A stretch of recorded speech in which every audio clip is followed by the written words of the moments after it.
Hey investors, this is Doug Ehrman, contributor here at Seeking Alpha, talking to you today about how the situation in Syria may be costing you at the pump.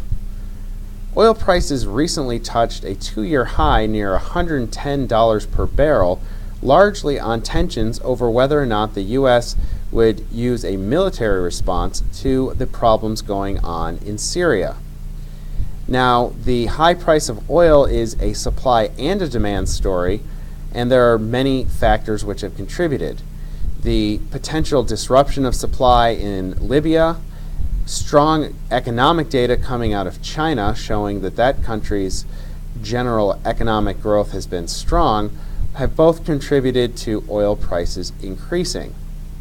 Now, as time passes and the likelihood of a U.S. military response in Syria decreases, the belief is that some of this run-up in oil will reverse, which is bearish for some of the major oil companies, including ExxonMobil, ConocoPhillips, and BP.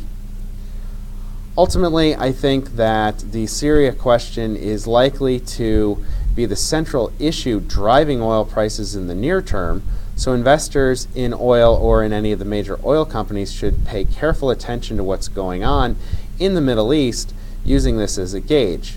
Right now, the safest bet is to remain on the sidelines relative to any of these names, and I certainly wouldn't recommend shorting them, although I do take a generally bearish position towards them.